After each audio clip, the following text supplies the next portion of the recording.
Peace on Earth. Ethan Indigo Smith here. The Philosopher Stones. Here we discuss the whole spectrum of the exoteric to the esoteric across the entirety of the political and the metaphysical. Welcome. All right, big topic. What is monotheism? Now, when I discuss monotheism with most people, they they laugh at the concept of it being a subject worth of criticism because they understand only the primary surface definition of monotheism. They haven't got into the metaphysics of it, into any depth of understanding of it. So, of course, everyone knows the very simple definition of monotheism is the worship of one God.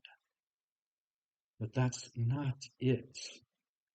For as soon as you have one God, one way to perceive God is what comes about.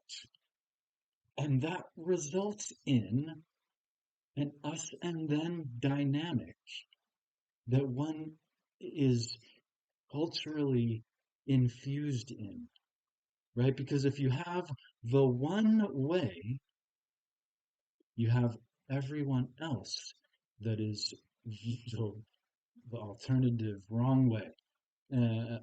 Any number of alternative wrong ways, realistically. And this results in religious zealotry and jingoism that is probably at the root of a lot of prejudice via racism or any number of constructs. So monotheism is actually not just the worship of one God, it is the one way to perceive God. And sometimes, depending on the ardency, this causes people to assume that anyone else is, what do they say, a golem, a heathen. There's other terms in the other Abrahamic, uh, uh, constructs. Each one has terms to defile and belittle alternative modes of perceiving God. So monotheism is the original one-way-ism. And although monotheism historically, we can see that it arose in Egypt, it also arose in China at about the same time period. But when it arose in Egypt, we can see it exemplify the problem that one-way-ism inspires and puts into the foundation of human relations.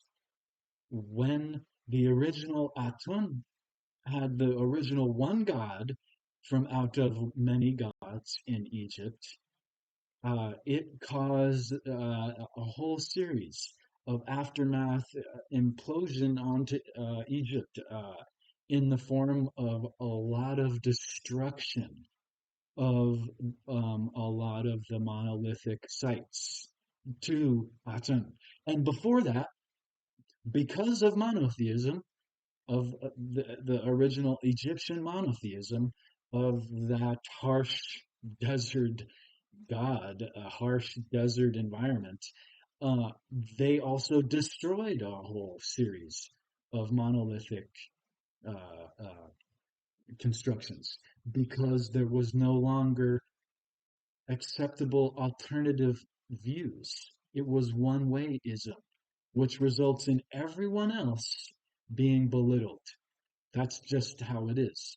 And we see the same monolithic destruction being played out for centuries, even today, uh, because that, you're not supposed to worship idols, but behind that, what is behind that?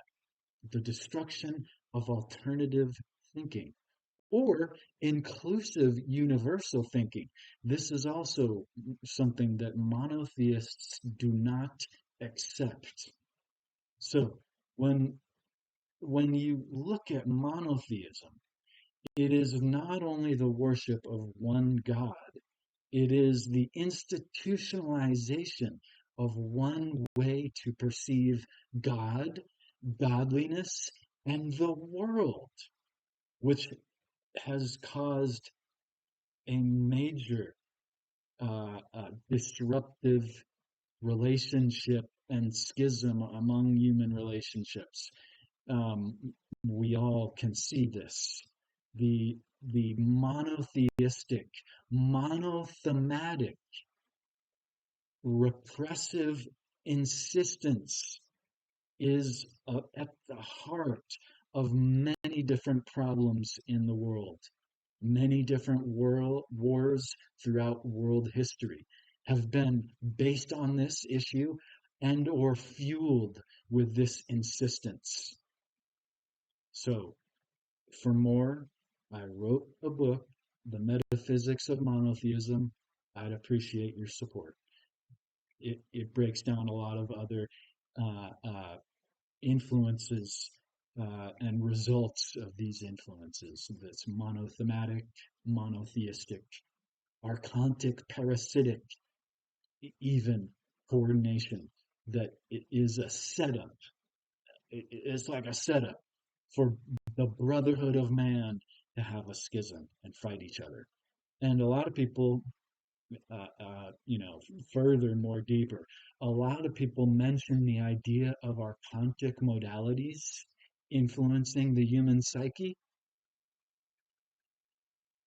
Well, there's none greater than monotheistic and monothematic zealous ardency. And please build on something that is equaling that historically or presently, because I want to know about it. Peace on earth. I appreciate you listening. Ethan Inigo Smith here. Thank you for your support.